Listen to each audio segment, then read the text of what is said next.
Olá, bom dia, boa tarde, boa noite. Estamos dando início à nossa aula hoje, falando sobre dos crimes contra a liberdade individual. E hoje o primeiro crime que falaremos é sobre o constrangimento ilegal do artigo 146 do Código Penal, que diz o seguinte: constranger alguém mediante violência ou grave ameaça ou depois de lhe haver reduzido por qualquer outro meio a capacidade de resistência, a não fazer o que a lei permite ou fazer o que ela não manda nesse contexto. E aqui, o fundamento dos crimes contra a liberdade pessoal repousa-se no artigo 5º caput da Constituição Federal, que assegura que a todos têm o direito à liberdade. Daí vamos se extrair o quê? Que qualquer espécie de violação da liberdade do ser humano reclama uma punição, justificando o quê? A tipificação das condutas definidas pelo artigo 146 até o artigo 149 do Código Penal. O artigo 146 é constrangimento ilegal. A sua objetividade jurídica é o quê? É a liberdade do ser humano para agir dentro dos limites legalmente previstos. O fundamento desse delito, no âmbito de uma visão constitucional do direito penal, ele encontra-se no artigo 5º, inciso 2 da Constituição Federal, que ninguém será obrigado a fazer ou deixar de fazer alguma coisa senão em virtude de lei. Nesses termos, somente a lei ela pode obrigar, além de adotar determinado comportamento, ou então de proibi-lo de agir ao seu livre alvédrio, nesse contexto aqui, tá? O objeto material é o que? É a pessoa sobre qual vai recair essa conduta criminosa. O núcleo do tipo é constranger, que equivale ao que? A coagir alguém a fazer ou deixar de fazer algo. É um comportamento de retirar de uma pessoa a sua liberdade de autodeterminação. E, em síntese, ele pode ocorrer dentro de duas hipóteses. Quando a vítima é compelida a fazer alguma coisa, essa conduta comissiva que ela se torna opositiva, exemplo, beber um copo de cerveja, andar sem sapatos em vias públicas ou nesse contexto. Ou quando a vítima é compelida a deixar de fazer algo nessa conduta omissiva, que é algo negativo, que também vai englobar a situação em que ela é coagida a permitir que o agente faça alguma coisa aí. Exemplo, não fumar em local permitido, não correr também em parques públicos aí e etc. Tá? Mas não basta que o agente ele obriga a vítima a fazer ou deixar de fazer. Ela precisa impor o quê? Impor à vítima um comportamento certo e determinado. E deve estar-se em desconformidade com a legislação em vigor. E esse contexto é a ilegitimação da pretensão, que pode ser o quê? Absoluta, que é quando o agente não tem o direito aí direito de ação ou omissão. Exemplo, obrigar a vítima a cantar uma música. E a relativa, que é quando o agente ele tem o direito à ação ou à omissão, mas a vítima ela não pode ser compelida a comportar-se aí da forma por ele visada aí até então. O exemplo é obrigar o ofendido a quitar uma dívida resultante de jogo de azar. Consequentemente, não há crime quando o constrangimento ele objetiva o quê? Impedir a realização da ação ou da omissão proibida pela lei. E essa caracterização do delito de constrangimento ilegal é na hipótese em que o sujeito, ele valendo-se de violência própria ou imprópria ou de grave ameaça, ele busca evitar essa realização de um ato meramente imoral pela vítima e até então.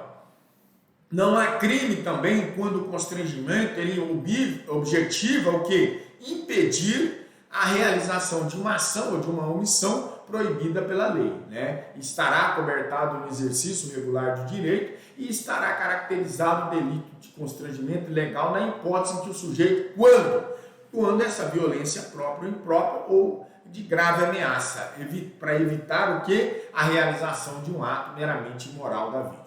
Porém, se esse comportamento da vítima ele puder ser exigido por meio de ação judicial, o crime será de exercício arbitrário das próprias razões, tá? Fique claro isso aqui, artigo 345, e também estará configurado esse delito sempre que o agente, embora incidindo em erro, acreditar-se legítima a sua pretensão. Para realizar qualquer conduta prevista, o tipo penal, o sujeito ele pode se valer dos seguintes meios de execução: violência ou grave ameaça e qualquer outro meio ali que venha a reduzir essa capacidade de resistência da vítima. A violência ela é própria ou física, que é o emprego dessa força bruta, né, sobre a vítima, e a grave ameaça, que é o quê? Essa violência moral, né, que consiste na promessa da realização de um mal grave, futuro, sério contra a vítima. Outro meio que reduz a capacidade de resistência da vítima, o legislador ele previu a violência própria, né, imprópria, interpretação análoga, uma fórmula causística de violência ou grave ameaça, uma fórmula genérica. Exemplo, o uso de narcóticos, hipnose ou embriaguez. O constrangimento legal é um crime de forma livre também. O sujeito ativo é qualquer pessoa do crime, é o sujeito ativo, se ele for funcionário público e o fato for cometido no exercício das funções, ele responderá por abuso de autoridade, na forma definida lá no artigo 2º e 3º da Lei 4.898 de 1965.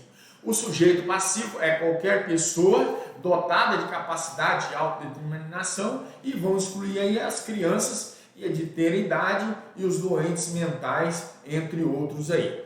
O elemento subjetivo é o que? É o dolo, não se admite a modalidade culposa, né? Para alguns autores admite, como Damásio de Jesus, ainda que especial fim de agir, vez que é realizada com outro fim, não faça o que a lei permite ou faça o que ela não determina.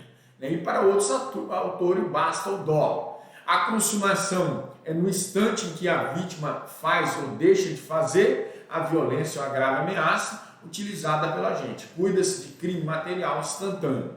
A tentativa é possível quando busca o que? O agente ele busca constranger a vítima e não faz o que a lei permite nesse contexto. A subsidiariedade tácita, o constrangimento ilegal é crime subsidiário e a lei ela define o que a lei define acaba se afastando pela lei, né, o que utiliza esse constrangimento ilegal como elemento, e a qualificadora é o meio de execução de um crime mais grave, que vai lá para o crime de extorsão e de estupro. A lei de tortura tem uma distinção entre essa situação, porque é quando o sujeito ele constrange alguém com emprego de violência ou de grave ameaça, causando-lhe ali um sofrimento físico ou mental para provocar essa ação ou omissão de natureza criminosa. Exemplo, A, ele emprega a arma de fogo e obriga B a subtrair bens de uma empresa que trabalha, né, que ele trabalha. Aí ela recebe os bens e foge em seguida. A deve responder aí por 2 crimes, como furto e tortura. E aí, que é o da Lei 9.455 de 1977. As causas de aumento do artigo 146, parágrafo 1º, né, que diz que são 2 causas de aumento de pena. Incide, portanto, a derradeira etapa do critério trifásico da dosimetria, lá do artigo 59 do Código Penal, e diz em respeito ao que? A execução do crime, que é a reunião dos mais de 3 pessoas e emprego de arma. A presença de uma ou de ambas as causas de aumento de pena, efeito simultâneo das penas previstas nesse caput aí, serão aplicadas cumulativamente e em dobro, tá certo? A reunião de mais de 3 pessoas é imprescindível que pelo menos 4 pessoas tenham se envolvido nos atos executórios do constrangimento ilegal. Trata-se de crime plurissubjetivo, né, lateral ou de concurso necessário. A pena será aumentada aqui em razão do concurso de agentes, a união de 4 ou de mais pessoas. Se for estável e permanente, haverá concurso material entre o constrangimento ilegal simples e a associação criminosa. O emprego de armas, a lei não define que tipo de arma que leva ao aumento dessa pena aqui, tá? A arma própria é todo objeto ou instrumento que foi originariamente concebido com a finalidade de ataque ou defesa. Exemplo, revólver, punhal, pistola, faca de cozinha, machado, chave de fenda e outros aí, tá bom? Aí basta uma única arma para legitimar o aumento dessa pena. E a lei faz a menção ao gênero e não ao número. Seu porte ostensivo, utilizado como nítido propósito de aumentar, amedrontar a vítima aqui nesse contexto. Tá? Os crimes de posse ilegal de arma de fogo, da Lei 10.826 de 2003, né, o artigo 12, ou porte ilegal de arma de fogo, da Lei 10.826 também, artigo 14, não são por eles absorvidos, configura o crime material de crimes nesse contexto. O arquivamento do inquérito pela prática do crime de porte ilegal de arma não impede o reconhecimento da causa de aumento de pena prevista no parágrafo 1º do artigo 146 do Código Penal. Quanto à Lei 9.099/95, o constrangimento legal será na modalidade do caput, seja com a presença das causas de aumento de pena, é infração de menor potencial ofensivo, sujeito ao procedimento sumário ilícito e à transação penal nesse contexto, tá certo? A ação penal, ela é pública, incondicionada em todas as modalidades. Aí você me perguntaria, e a intervenção médica ou cirúrgica sem o consentimento do paciente ou de seu representante legal? Se justifica, é justificada por iminente perigo à vida, o inciso 1º, né? Pouco importa o motivo que leva o paciente em iminente perigo de vida ou o seu representante legal a discordar da intervenção médica ou cirúrgica. Ainda que de cunho, nesse contexto, né, de cunho religioso. O constrangimento, ao contrário, é ilegal, pois o suicídio, né, este sim, é ilegal para o nosso contexto, segundo Floriano Lemos.